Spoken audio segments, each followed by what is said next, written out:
me, it felt disingenuine and quite simply wrong to be sitting on the sidelines. So Alberta MP Matt Genereux has left the sidelines and walked across the floor to join the Liberals. I'm Catherine Cullen, and this week on the House, the third Conservative floor crossing puts Mark Carney within reach of a majority government. Our Hill watchers look at how likely that is and consider why Pierre Poilievre can't seem to stop the bleeding. Also on the show, Canada's got a new defence industrial strategy. The government says it will get the military equipment it badly needs and boost Canada's economy. The minister in charge on why he believes this time the Canadian government can actually deliver. Plus, the NDP are looking for a new leader, and the result could have a big impact on the rest of Canadian politics. Should the party take the pragmatic approach or take a risk on a leader who wants to push the envelope? Two former MPs give us their take. We begin, though, with Donald Trump losing one tariff battle and pledging to amp up the trade war. The House is now in session. Foreign countries that have been ripping us off for years are ecstatic. They're so happy. And they're dancing in the streets, but they won't be dancing for long, that I can assure you. U.S. President Donald Trump promising a fight after the Supreme Court struck down his emergency tariffs. He imposed those tariffs on Canada over concerns about fentanyl and illegal migrants, then expanded them to dozens of other trading partners last April. Now, those tariffs have been struck down. Will things get better for Canada or worse? Brian Clow is one of the few Canadians who has been in the room with President Trump negotiating on behalf of the Canadian government. He was the lead on Canada-U.S. relations under Prime Minister Justin Trudeau, as well as Trudeau's Deputy Chief of Staff. Brian, thanks for making the time. Good to be here. First, we had the Supreme Court ruling, and there seemed to be some optimism, perhaps, from Canadian officials about that. A few hours later, Trump comes out and says he's putting 10% global tariffs down. What does this mean for Canada? Well, first I'll say it is a good thing anytime somebody is standing up to this president and curtailing his powers, particularly when it relates to trade. So the Supreme Court's decision, it's a good thing. It's one less tool for the president. It's one less thing for the Canadians to worry about. But I don't think it dramatically changes the overall trade tariff landscape that Canada and the world is suffering from right now. And as we saw, as the administration said it would do, they've said they have alternatives. They've now announced those alternatives. So the pain is going to continue. And when it comes to this 10% global tariff, does free trade, does CUSMA protect us from a lot of that? Or does the tariff picture get worse for Canada now? What do we think is going to happen? Well, as usual with this president, we will see what the details say. If you take what he said, there will now be a 10% additional tariff on everything moving from Canada into the United States. Will that be on top of the tariffs that already exist on steel, aluminum, lumber, and other products? Will there be a CUSMA carve-out? We will see. My prediction is we will see a continued CUSMA exemption on CUSMA-compliant trade, and that's because this is a legal agreement that the United States has to adhere to. The very fact that he was just had this ruling from the Supreme Court that curtailed his powers tells me they're not going to test that by applying these tariffs to CUSMA products. But we'll see. The president believes strongly in his tariffs policy. He's very emboldened to enact it. And we'll see if he actually applies this tariff across the board. You've been in these rooms. What do you think Canadian officials are doing right now to try to respond to this moment? Well, I'm sure they're trying to find out exactly what we're talking about. What are the details? What is new? What has changed here on the tariff front?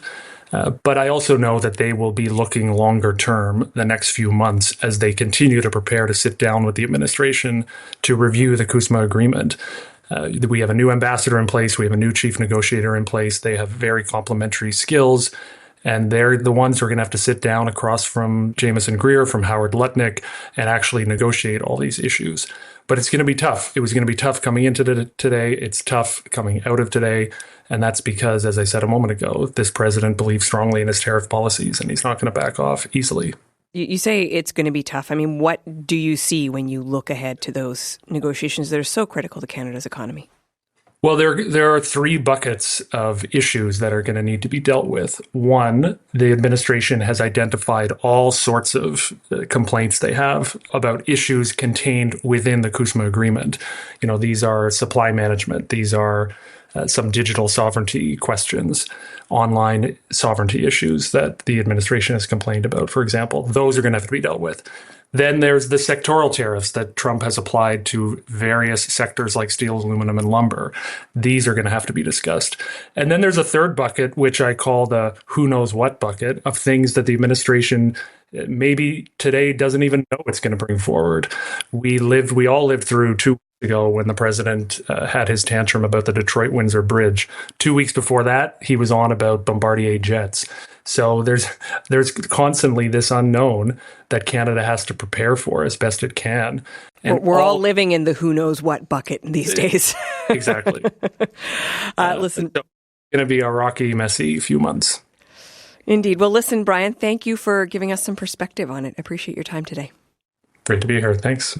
Former Justin Trudeau Deputy Chief of Staff, Brian Clow. A2 Generou. A third Conservative has now left party ranks to join the Liberals, Edmonton's Matt Generou. And now, maybe, possibly, if the stars align, Prime Minister Mark Carney could have a majority government within his grasp. What does this floor crossing mean for Conservative leader Pierre Poilievre as he wrestles with other problems within his team? Here to discuss is Stuart Thompson, Parliamentary Bureau Chief for the National Post, and Shannon Proudfoot, feature writer for the Globe and Mail. Stuart, Shannon, welcome back to the House. Hey, Catherine. Hi there. Stuart, the third one we've seen, how big a deal is this particular move? Yeah, I think that it's a bigger deal than the others. I'll say that because this is an Alberta boy. This is a guy with a long history in the Conservative Party. And, I'm partial to the work of Alex Marland, who's a Canadian political science professor, who says, we think about ideology and partisanship and all these things, but it's social cost that's the big thing in a floor crossing. You lose all your friends. And if you're Chris D'Entremont in a province that's, kind of bipartisan, it's a big deal, but it's not a huge deal. For Matt Generou, you're losing a lot of friends when you do this. And if I'm the Conservative Party and I'm looking at this, you have to calculate that he took a big chance to do this.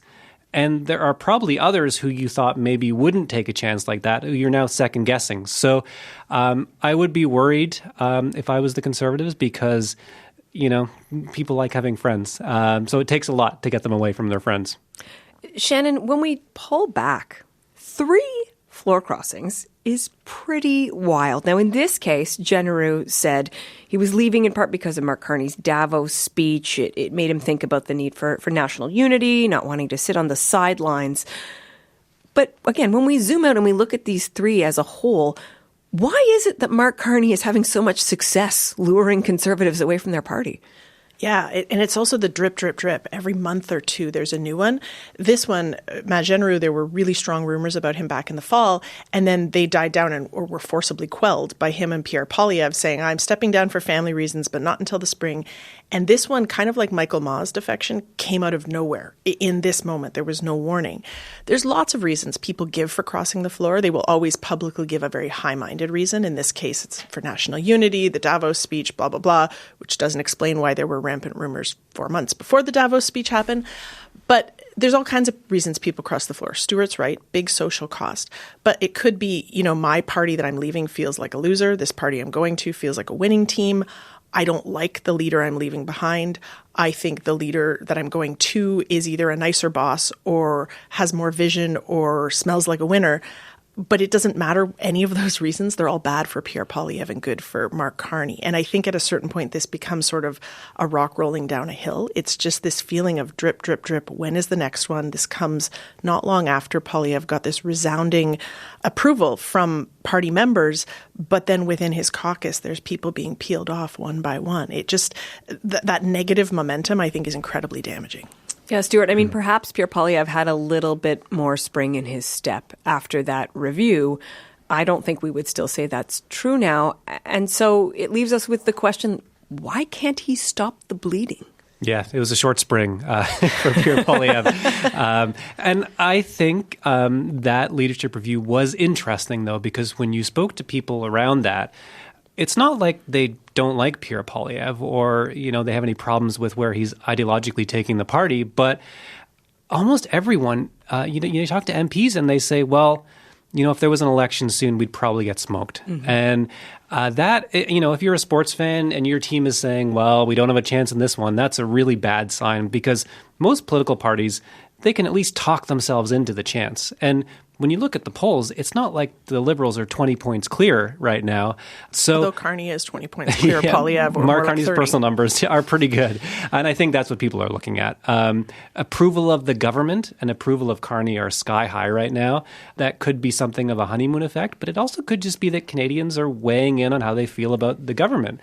We had a poll at Post Media that showed 46% of Albertans think that Carney's doing a good job. Wow. That's not a number you expect to find in a poll. So if the mood is a little glum in the Conservative Party, that's probably why. And Shannon's right. People like a winner, and MPs especially like a winner.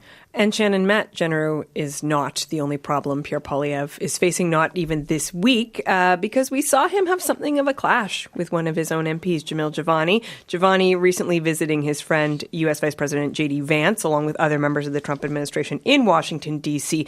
Now, you could look at that trip and you could say, does it undermine Pierre Poilievre? Does it show the Conservatives are actually taking some action when it comes to the Canada-U.S. relationship? But then, after the trip, Jivani said this about Canada to the right-wing U.S. outlet Breitbart News.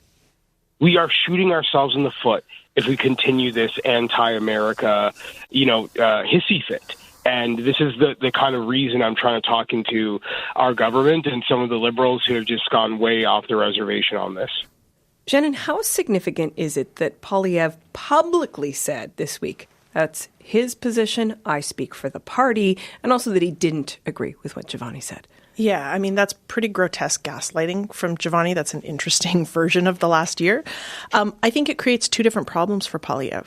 One is, one of his weaknesses through the last election, through the last year, has been how he's trying to tiptoe along this line, not saying anything too critical of Donald Trump because of the idea that a sizable portion of his base thinks he's great. This muddies those waters horribly, horribly, in a moment when the Canadian public at large has no time for equivocating on whether, the U.S. has lost its mind or Donald Trump's a bad guy. The other thing is that Jamil Jivani looks like a very self-interested operator here, and maybe even looks like he would eventually like to challenge Pierre Poilievre for leadership. So it makes things very messy, and it introduces, I think, a multi-front war where Poilievre is having to hive off his party, saying he doesn't speak for us, we don't think that way because that's politically toxic, but also fending off this idea that this guy is trying to make himself an alternate power source. Stuart, does Jamil Jivani want Pierre Poilievre's job? Well, I think the percentage of people in the Conservative caucus who would take Pierre Poilievre's job at some point in the future if they were offered it is pretty high. It's probably close to 100%. So the question is what he's doing counterproductive, or is it overstepping in his own sort of personal ambitions, or is it interfering with Pierre Poilievre in a way that is going to end in him being smacked down? And I think he got pretty close to that. And I would say the charitable case for Jivani is that he has a genuinely unique connection with the government that we're involved in a trade war with. And personal connections in Ottawa, as we all know, are pretty important. The former Prime Minister, Justin Trudeau, had an adjacent cottage with the former Governor General in the Laurentians, and that was, something that helped both of them. So these personal connections do matter. And I think up until the point that he went on Breitbart, his message was pretty banal. It was, I'm just trying to make friends here and take the steam out of this. And that, I think, is something we've seen with, especially we saw it with Pierre Poilievre. He went on a podcast and, talked about the RCMP in a way that he now regrets. When you're a little too comfortable on these podcasts, sometimes you say something that you end up regretting. But if the podcast is also a CBC radio show, then you should come on because it's always a good time. Shannon, so with this floor crossing by Genereux, Mark Carney could get a majority government, but that's only if the Liberals win the 3 by-elections that we're expecting. That includes Terrebonne, where they beat the Bloc by just 1 vote last time. If you are Pierre Poilievre, are you perhaps hoping for a Liberal majority so that you can avoid an election right now? Oh, that's an interesting way to flip it, because I've been thinking about it from the Liberal end of things, that if they're looking at the polls, it's understandable some people in their comms or in their strategy shop might be kind of stamping their feet thinking, let's roll the dice, let's go. And to me, the safer bet is to get your majority one at a time. It looks like they are still able to peel people off quietly. That Terrebonne seat is the only one. The other two are very safe Liberal seats. I can guarantee you that a ton of resources are going to be poured into that riding. It will become nationalized. I suppose for Poilievre, that is a much more palatable way to quote unquote lose, because you're not contesting anything. He can, and I would expect would, trot out the message that it's illegitimate in some way.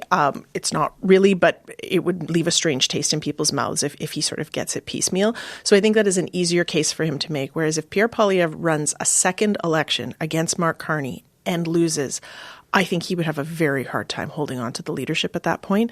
He was so dominant, and you could see it in the faces of Conservatives at Conservative HQ on election night. Just this stunned feeling of it was so firmly within their grasp. It wasn't even theirs to lose, it was theirs. And bizarre things happened, but to run a second election and not be able to win it, I think would be a death knell for him. Stuart? Well, I think there are two sides to this, because if you're Mark Carney and you've been hearing these critiques from Pierre Poilievre, and then you say, well, actually, we're going to win a Democratic by-election to get the majority, that might actually sit a little bit better for him. The other side of that, though, is that if you're the Bloc in this riding and you like your chances anyways, because I think that's a good riding for them, they now have the best ballot question they could have hoped for. They have all the enthusiasm they could have hoped for, because they're going to say, this is our chance to stop Mark Carney getting a majority. It's our job. And I think the one thing you need in a by-election is enthusiasm, because they're pretty low turnout. So I think the Bloc would like it either way. So I'll say all eyes on Terrebonne, but given the way politics is going, who knows? More drips, more by-elections. Wait 5 minutes. We will see, indeed. But so glad to have analysis from both of you. Thank you so much. Thank you. Thanks for having me. Shannon Proudfoot of the Globe and Mail and Stuart Thompson of the National Post.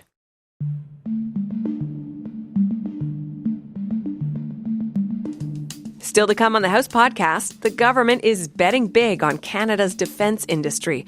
But will we really be able to make a lot more of our own military equipment in this country? The promise and peril after the break.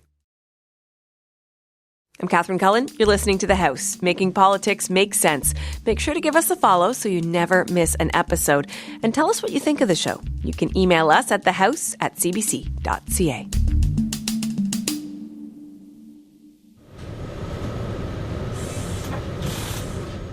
The inside of these storage units, kind of like Arizona. It's kept at 21 degrees and about 3 or 4% humidity. In a nondescript warehouse in an Ottawa suburb, Micah Grinstead shows off the high-tech assembly line where thousands of little antennae are being made. And then we get to here, this is the fun machine. I call this the money printer, really. It puts down 147,000 components an hour. So these are the actual these little dots that you can see here. Each one of these little dots is actually a component. Grinstead works for a large Canadian defence contractor called Calian. This part of the company makes antennae with highly precise GPS capabilities. They can pinpoint a location to within millimeters.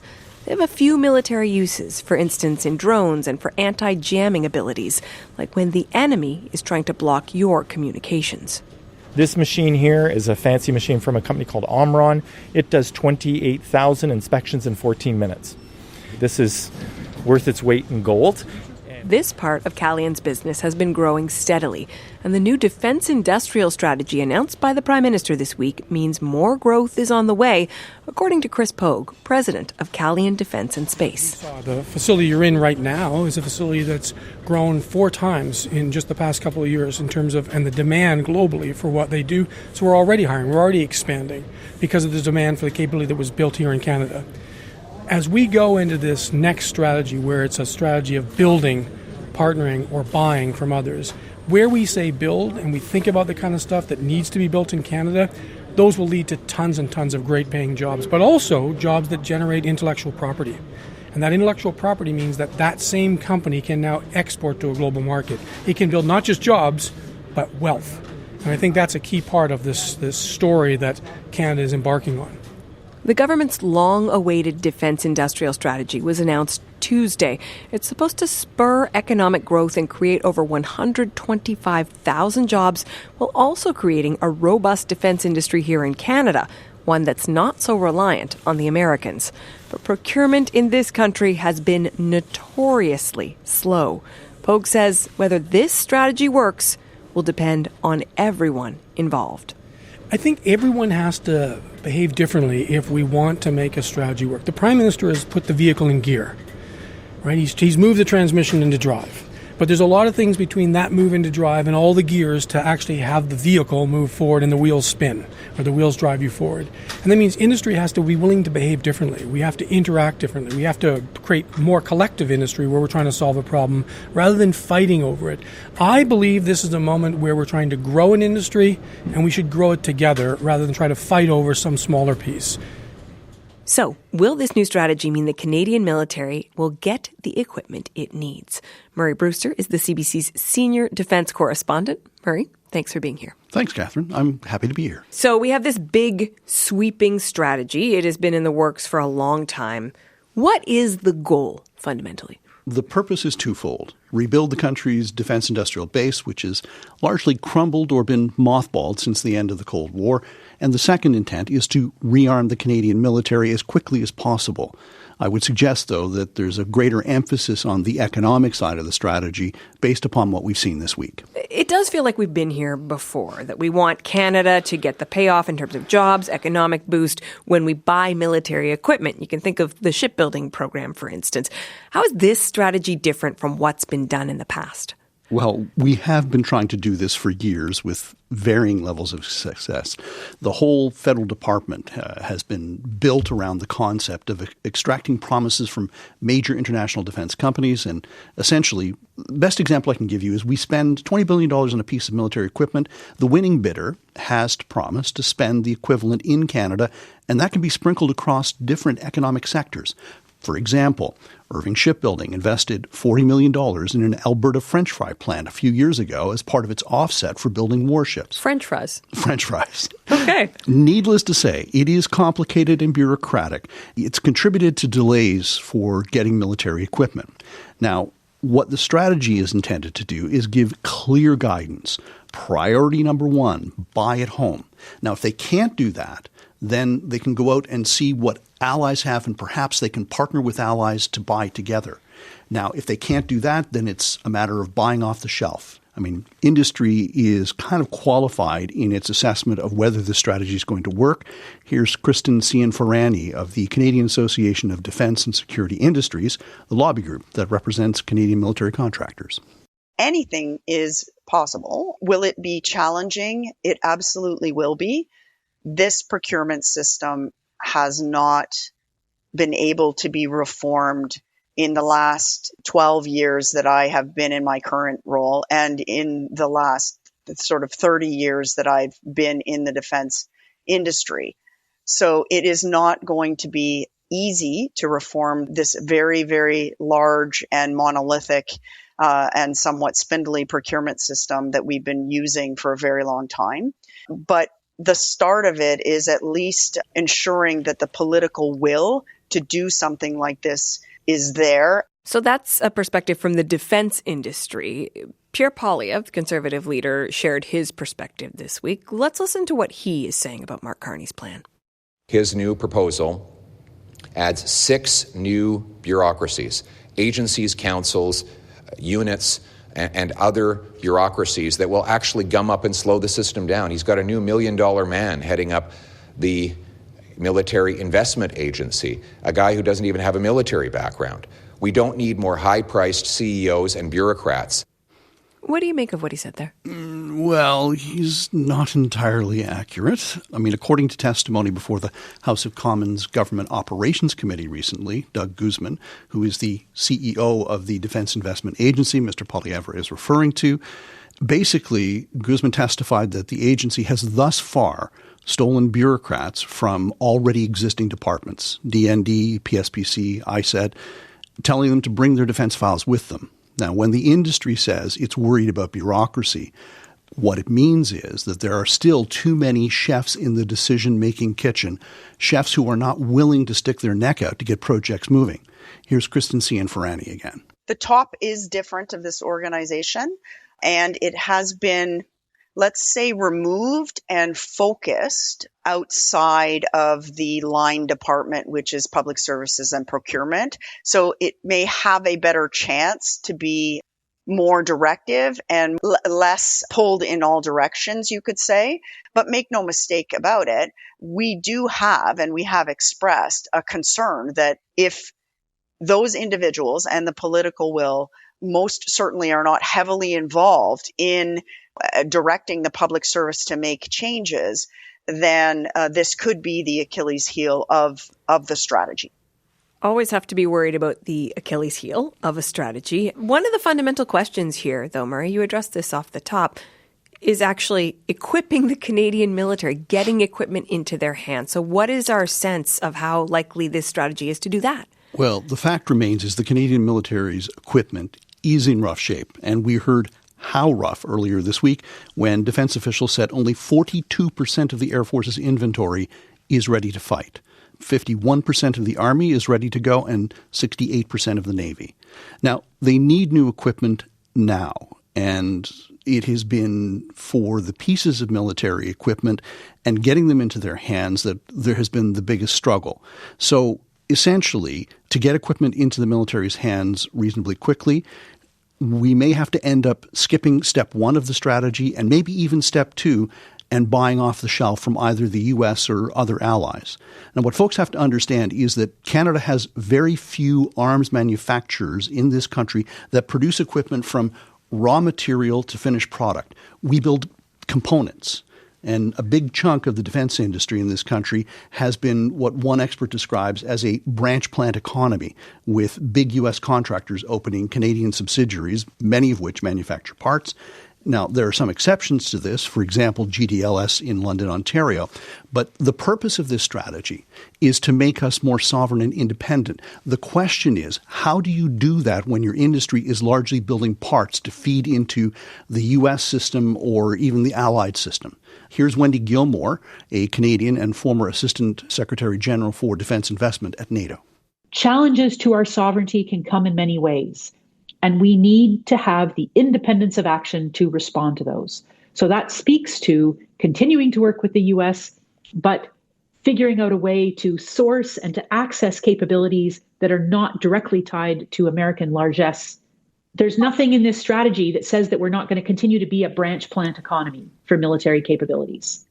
Where President Trump just signed an executive order earlier this month outlining an American strategy to push more American military exports to allies. How much is Canada really going to be able to avoid the United States when it comes to military equipment? Well, it really depends on how far we want to go with developing an arms export market for Canadian munitions and high-tech systems.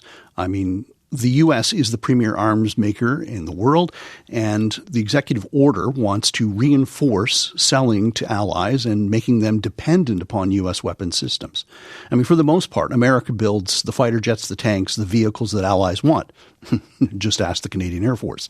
But if Canada continues to be largely a parts manufacturer and feeding into the U.S. system, then no, the executive order is not going to be a big deal. But if we want to turn away from the U.S., as the PM has said, and develop our own world-class gear, then yes, we're going to be running headlong into the U.S.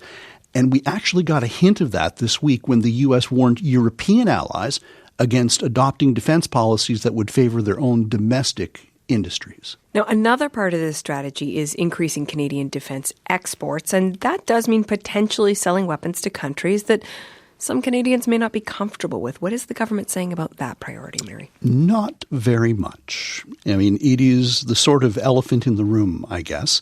I mean, you and I, Catherine, have been around long enough to remember the political fight over selling light armored vehicles to Saudi Arabia and all of the human rights concerns that went around with that deal. Now, that seems to be shunted to the side for the moment. And the fact remains is if Canada is going to have an arms industry, it's going to have to develop export markets, something that the previous government was reluctant to do, but this one seems to be determined to do. A lot to process there. Thank you for putting it all into perspective for us, Murray. You're welcome. The CBC's Murray Brewster. So, lots of questions about how buying Canadian will get equipment to Canadian troops. Stephen Fuhr is the Secretary of State for Defence Procurement. Welcome to the House. Thanks for having me. We've seen defense strategies before, and now with increased military spending, you want to procure much more than ever before. What makes you think it's going to work this time? Well, first of all, I think all parties have agreed for a number of decades that decentralized defense procurement wasn't delivering things on much of a timeline that made sense to anybody, and that needed to change. So we had slow delivery of capability to the armed forces, which usually drove up costs. So things showed up late and expensive. And now, which adds another layer of complexity to that with technology changing so quickly, if we didn't change the way we were doing things, it would show up late, expensive, and irrelevant because technology will have outpaced our ability to deliver. So I've said this a couple of times, and it's totally true. This is an all-party everyone agreed this needed to be done. It was largely informed by the National Defense Committee's report in 2024, how this Defense Investment Agency was constituted. And the big thing that's different than any other effort in the past is this shop, and in my case, me at this point, because I'm heading it.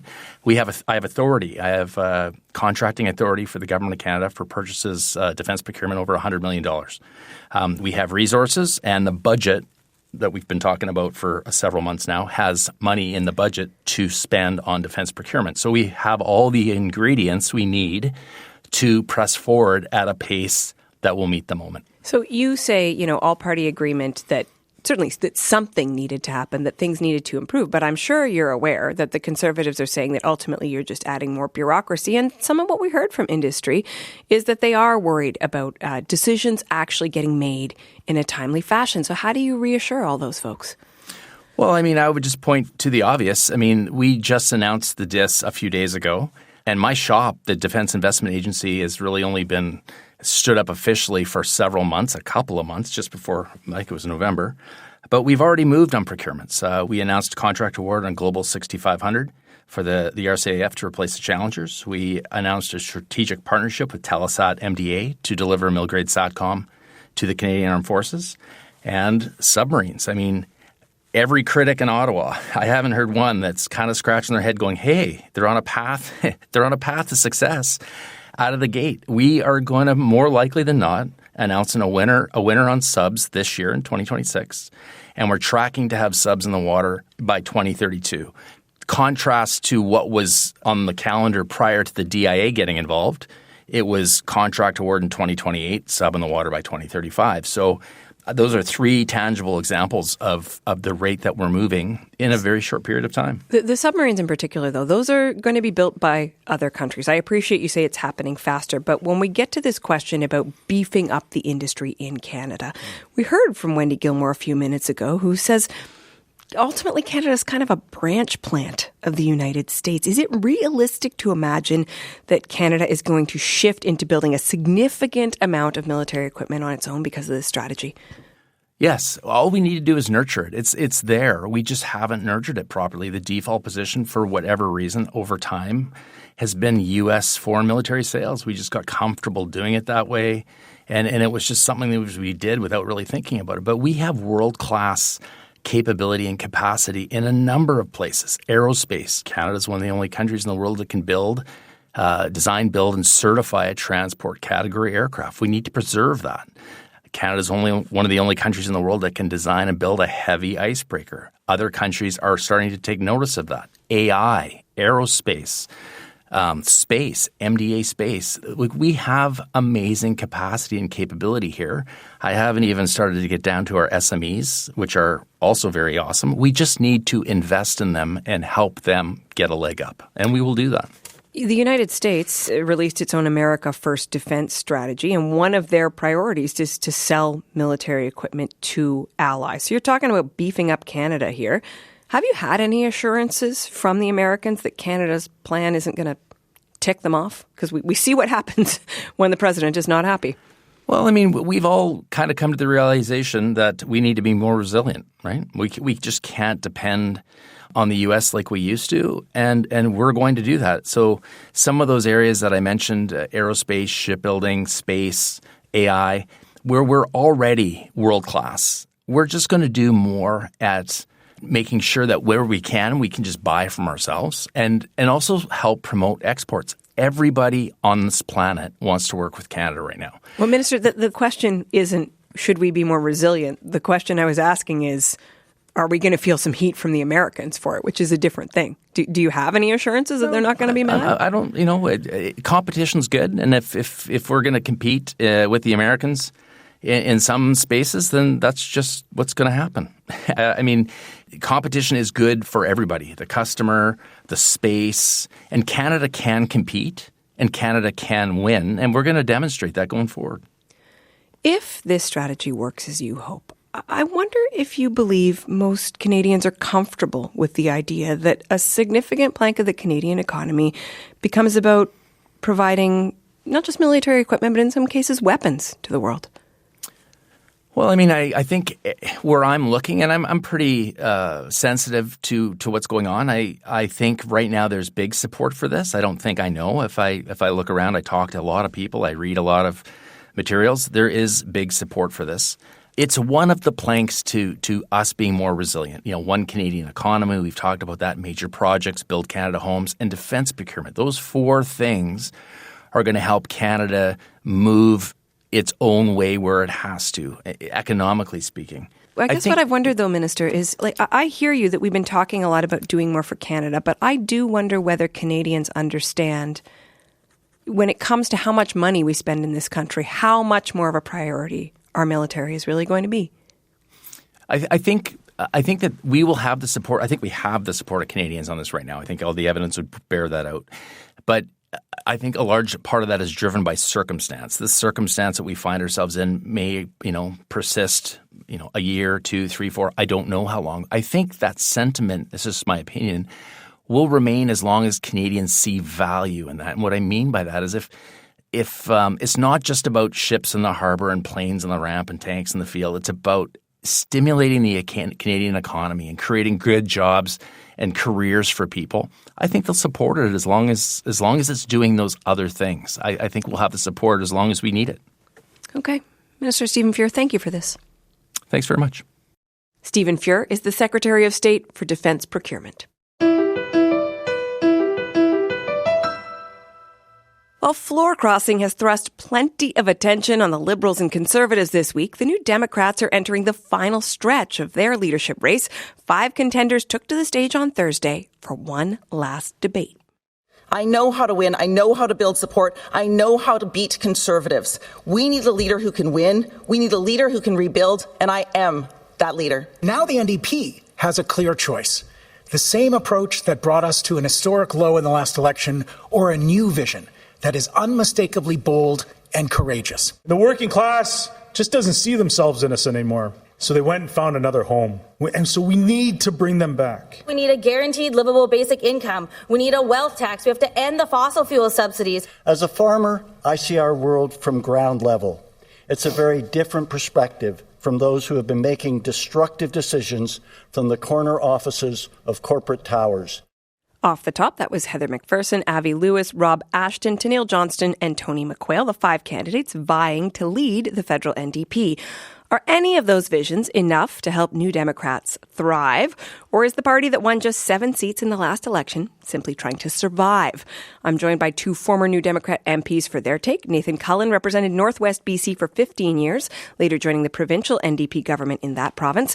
And Matthew Green held the Hamilton Centre seat from 2019 through to last year. Welcome back to the House, both of you. Thank you so much. Nice to be here. Now, I should start by saying that neither of you are officially backing any of these leadership candidates. You're not working on their campaigns.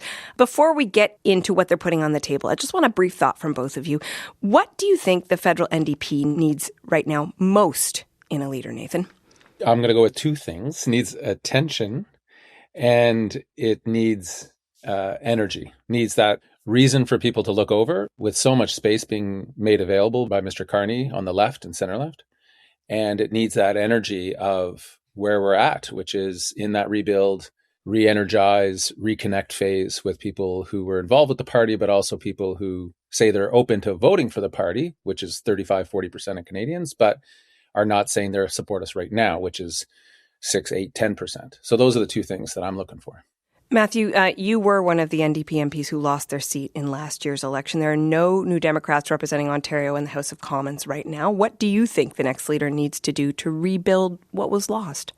I would say a plan, an operational plan, one that takes the values of New Democrats from coast to coast to coast and operationalizes it in neighborhoods, in ridings that are winnable, ridings that have had seats, ridings where we're finding the most inroads, because, I do think that this is going to be a process.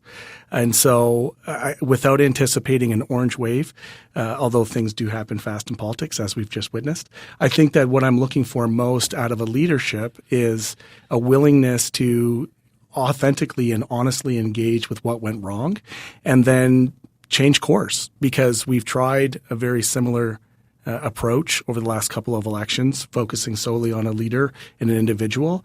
And I think now's the time where we go back to our base and go back to our membership and build out from there. Well, Matthew, any leader will say, I've got a plan. Like, how concerned are you that this is really going to happen or not in a way that would bring the kind of change you're looking for? Well, I think listening last night, we heard bits of a plan. What we're hearing are platforms. And I think when we as New Democrats debate platforms, as was put last night, was referenced, we violently agree on many things. But that presupposes we're going to form government. And I think that if we're being honest and we're looking at what our pathway back into relevance electorally is, it's going to start with getting party status. And so that is less about what we're promising when we're in government and more about articulating how we're going to regain the so-called working class that left us, how we're going to have inroads in urban centers that got annihilated in the last election through incumbent seats, and get to a place where first, we regain that party status and have a solid foothold in a potential minority setting, and so that the working class values of Canadians are still reflected, because as we know, that's not the case now. We ended up with two conservative style governments, or two conservative style parties.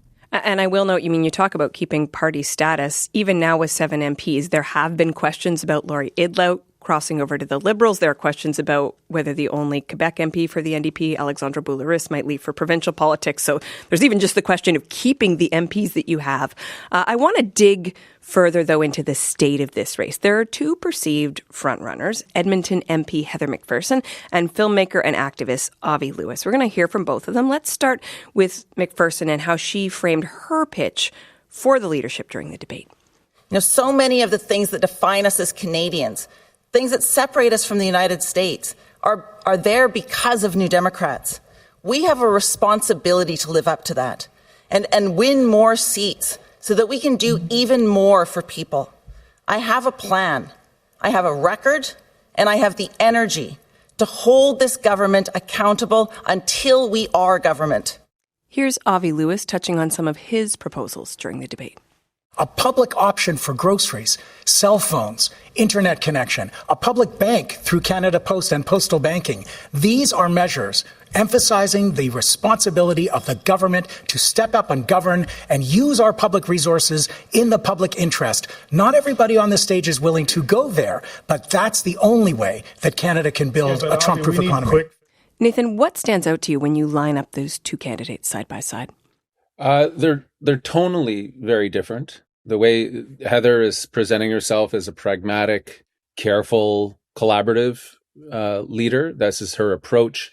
Avi is more on the he's very good at expressing big ideas in very few words. As somebody who's been in the media understands is important. He's presenting himself as bold and risk-taking, and that is the pathway through, not being careful, but taking chances, suggesting things that might be unpopular, cause controversy. And I think because the ideas that he believes in themselves, but also as an attempt to get more attention, like I talked about earlier. Matthew? Yeah, I would say even in that opening section of remarks from Heather, I think that Heather missed an opportunity to stick with the we's and do a lot less of the I's.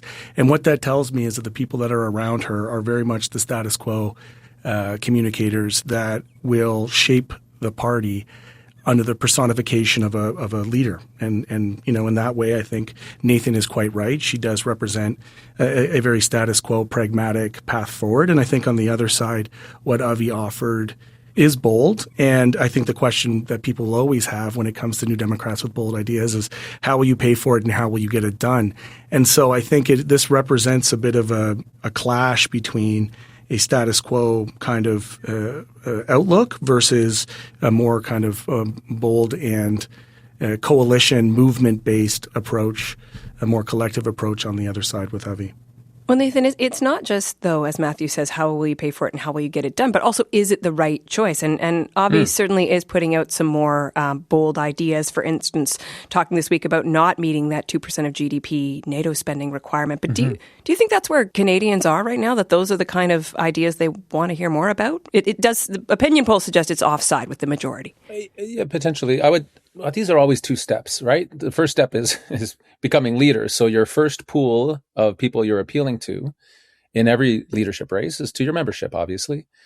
I think there might be New Democrats that are uncomfortable with the accelerated military spending, maybe, and some of the ideas that Avi's putting forward that are more bold, potentially. The next stage, the important one, is appealing to all those places Matthew talked about, all those Canadians who, again, polling tells us are open to voting NDP, but frankly got terrified by the threats in the last election coming from south of the border that remain and will likely be there next time we go to the polls, unfortunately. But also we're not excited by what the previous leader was offering or the way he was offering it, and said, sorry, this time I got to go park my vote somewhere else. So it's okay to be controversial or to propose things that are outside of the norm. The NDP has a long, proud, and sometimes unfortunate history of being right on really big issues. But 10, 20 years before the rest of the politic body catches up, before Canadians catch up on immigration, Chinese head tax, like the list is long. But is this the sort of traditional, like NDP as the conscience of Parliament rather than people who could form power? Well, the candidates were all asked that question. I thought the responses were interesting. Are you running for prime minister or are you running to rebuild? And they overwhelmingly said rebuild, including both Avi and Heather, the two front-running candidates. I was there when Jack said, I'm running to be prime minister, and the press gallery, no offense, you could hear the guffaws. But I kind of liked it in the boldness and the readiness to think about what it is to govern, which is really important, because it's not a debating society. This is not something where you just throw around ideas, and as Matthew says, whether they're practical or not is not so important. This is you saying this is what you would do with power. Now, we are many steps away from that moment, but that moment has come. And if we had a nickel for every time the folks said the NDP was done forever, I wouldn't be rich, but I'd be better off than I am now. So the NDP will be back, and being back with ideas that may be on the bleeding edge a bit, but you can also turn folks off, as you say, Catherine, to the point where they say, gosh, I kind of like you guys, but that seems like just a bridge too far, given the circumstances we're in facing Mr. Trump and the uncertainty in the world. Matthew, we just have a moment left, but I do want to ask you about the fact that in some provinces, we are not seeing NDP MLAs or MPPs endorse anyone in this federal race. Alberta's Naheed Nenshi has made it clear he's not a member of the federal party. He won't be voting for a federal leader. What does this desire to sit this conversation out tell you, Matthew? Well, I think that there's a discussion to be had about the nature of our relationships as a federated party between the provinces and the federal side of our party. And I think it's healthy. I think that there should be room for disagreements regionally. We are regionally very different in many ways. Now, we're common as New Democrats based on our values, but I don't think that that is something we should be afraid of, that we should run from. I think it's something that we need to engage, and perhaps convention will allow for that to happen. But ultimately, I think that Canadians are better served when New Democrats are elected in Alberta and Manitoba and Saskatchewan and BC and right across the country. And I also think that there's a space where there is common ground, where our shared values about how government should operate nationally can be the place in which our provincial counterparts seek to get on side. But sitting this one out, and particularly with Mr. Nenshi, I don't see that as a big warning sign. I think we kind of knew who he was coming into this. He hasn't changed. It's not like he's abandoned the federal NDP. I'm just not clear he was ever there to begin with. Okay. Well, that's quite a note to end this conversation on. We're right out of time, though. Thank you both for this. It's a real pleasure. Thanks, Catherine. Thank you so much. Former NDP MPs Matthew Green and Nathan Cullen. The NDP will choose their new leader on March 29th. Okay, that is it for us this week. Our crew on the House is Kristen Everson, Emma Godmere, Benjamin Lopez-Steven, and our senior producer is Jennifer Chevalier. Technical production by Miguel Plant. I'm Catherine Cullen. Thank you so much for listening.